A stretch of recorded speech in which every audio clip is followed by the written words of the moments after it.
Good morning दोस्तों, जैसा कि आप देख रहे हो द परफेक्ट इंडिया।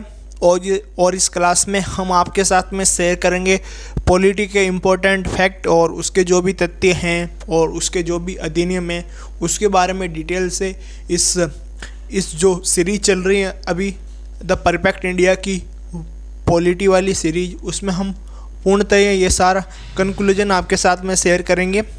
इसके पिछले वीडियो में हम एक बार रिवीजन कर देते हैं कि हमने पढ़ा था 1919 का भारत शासन अधिनियम पढ़ा था। उसमें हमने पढ़ा था कि दो जो केंद्रीय हस्तांतरित तथा आरक्षित जो मुद्दे हैं उनको अलग अलग भागों में डिवीज़न कर दिया था और उस अधिनियम को मार्ले मिंटो अधिनियम भी कहा जाता है। और जो मार्ले थे वो इंग्लैंड में भारत के राज्य सचिव थे, जो मिंटो थे वो भारत में वायसराय थे, ये भी कहा जाता है। और जो 1919 का अधिनियम है उसमें कुछ और इम्पोर्टेंट पॉइंट है जो कि आप हमारी जो पिछली क्लास है उसमें जाकर देख सकते हो। उसमें हमने अच्छी तरह से आपके साथ में डिस्कस किया है। तो आज का हम अधिनियम बात करेंगे भारत शासन अधिनियम 1935 के बारे में। ये अधिनियम आपके लिए बहुत ही इम्पोर्टेंट है क्योंकि इस अधिनियम में बहुत ही क्वेश्चन आते हैं। जैसे इसमें यूपीएससी स्टेट पीसीएससी की स्थापना की गई थी और इसमें भारतीय रिजर्व बैंक, जो कि आप आरबीआई कहते हैं, आज सभी बैंकों पर कंट्रोल करता है, उनकी भी स्थापना की थी। फिर उसका हेडक्वार्टर चेंज किया था, वो कब किया था, कब स्थापना की थी, ये सारी चीज़ें हम आज इस वीडियो में आपके साथ में डिस्कस करेंगे। तो शुरू करते हैं आज का इस वीडियो में।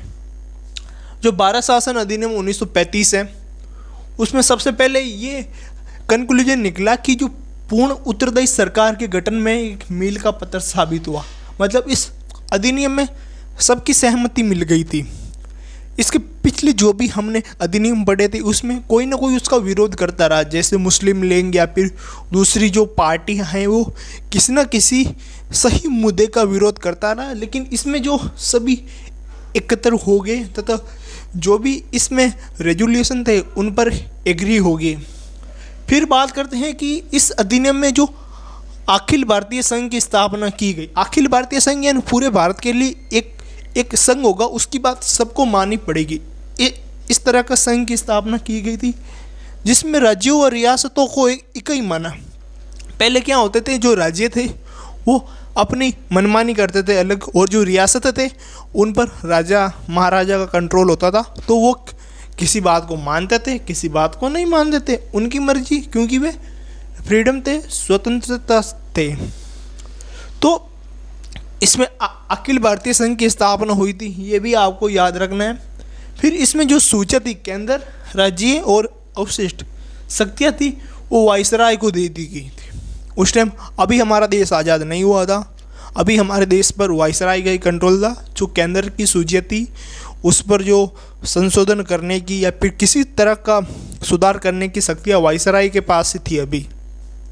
फिर बात करते हैं इसमें प्रांत देना स्वतंत्र तो हो गया तो द्वैध शासन समाप्त हो गया। मतलब दो शासन समाप्त हो गए किसी भी प्रांत या फिर किसी भी रीजन पर।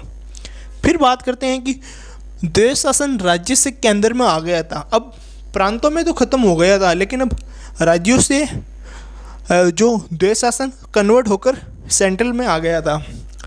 फिर इसमें देश की मुद्रा और साख पर नियंत्रण के लिए भारतीय रिजर्व बैंक, जिसे आज हम आरबीआई कहते हैं, उसकी स्थापना हुई थी 1935 में हुई थी।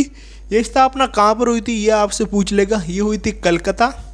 फिर 1937 में इसका हेडक्वार्टर चेंज कर किया गया बॉम्बे, और जो आज तक वही उसका हेडक्वार्टर है मुंबई।